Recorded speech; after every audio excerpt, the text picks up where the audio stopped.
Hello, Sydney. It's an honor.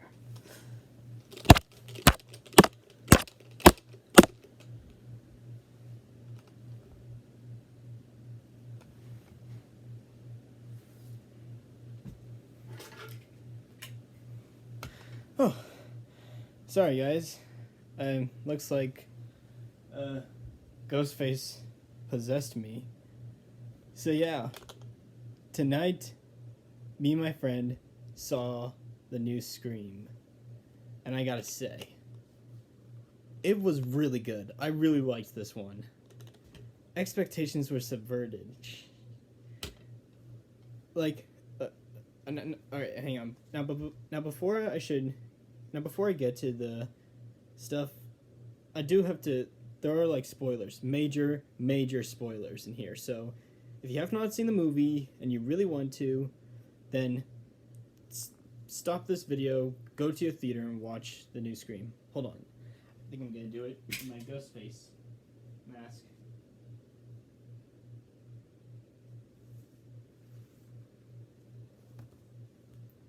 So, what really surprised me right off the bat was that Tara, the opening victim, didn't die.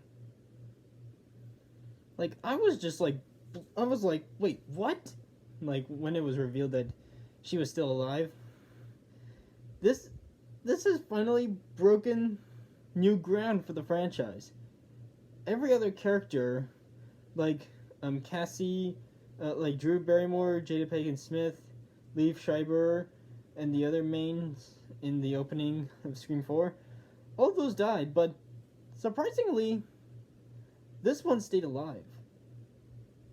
My jaw almost dropped, not gonna lie. And I gotta say, the actress who played Tara, that is definitely the best performance I've seen. Or maybe it's one of the best performances in the whole movie. Give her an Oscar. Some of the other things that really surprised me, Ghostface killed Dewey. Like, I was not expecting this. Like, wow. Like, I knew he was going to fight because in the trailers and all the promotions, we get that badass moment where Dewey just takes all the bullets out of his gun, drop on the floor. That's a money shot. But no, like, instead, he just goes on and just stabs him with 2 knives. And then we get that "it's an honor" line that we got in the trailers. I was like, whoa. And the gore in this movie, it's insane. I mean, like, they really ramped it up compared to the other Scream movies. Like, on Dewey's death, and then the last 2 deaths in the movie. Hold on, let me get those names.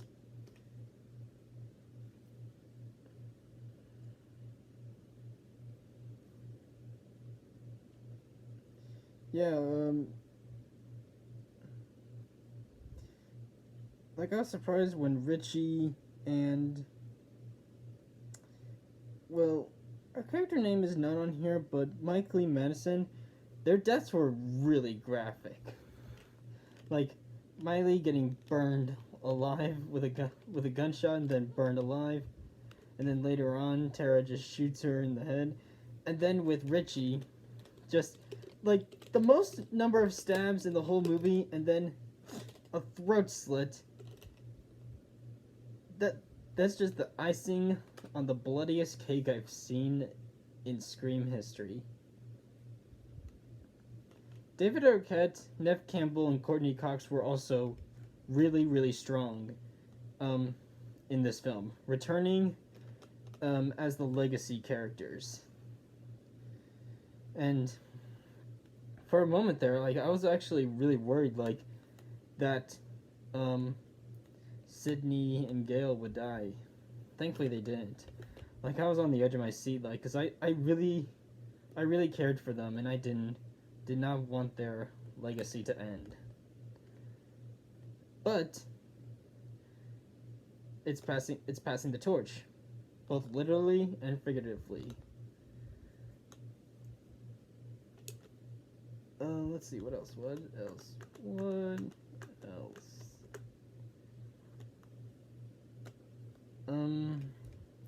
This movie did sound really cool in a theater. All those kind of like jump scares, like you really get the feeling like just experiencing it on a big screen. And then the soundtrack was also really good. And let's see, what else? What else was there?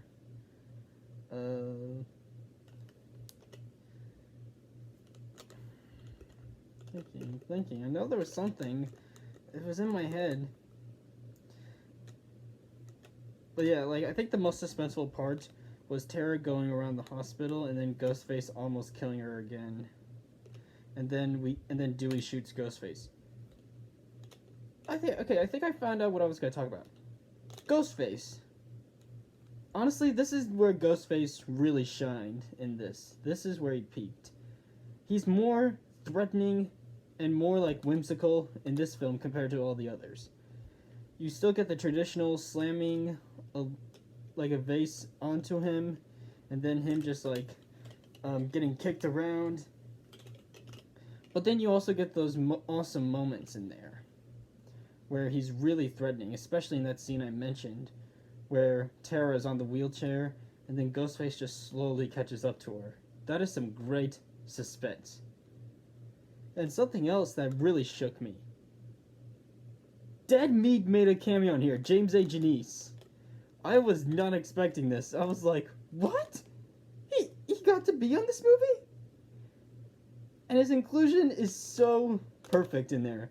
He's just talking about this stab movie in which we actually get to see the metal Ghostface mask that we saw in several pieces of promotion. That was a really... That's one of the greatest uses of celebrity cameos in there. Really clever for Scream and Paramount to do that. And it's a really great way of like doing it since he does a kill count. And he did like a promotional video of the tour of the house. Which is also cool that they used the house here in from the first film in this one. So yeah, I really enjoyed Scream. I had a fun time. Also, here's a little story. So when I was walking out of the theater with me and Faye just like getting our photo. This is the photo. There was actually a group of middle school girls who were like also watched the movie, and then I'm guessing they kind of trolled with me, like, well, that's what they'd said. So we walked out, and I had my Ghostface mask on, and so they saw me, and then I did that like head tilt, and then I said menacingly, "What's your favorite scary movie?" And they were like pretending to be scared, and I thought, oh. And then I just took my mask off, and I was like, "Oh, geez, I didn't mean to scare you." But I knew like they weren't actually scared. So yeah, really fun experience into this one, and this is my first time ever seeing a Scream movie, or even a slasher movie in the theaters. So, again, great job on you, Paramount, and the entire cast and crew of Scream. Really great entry to the franchise.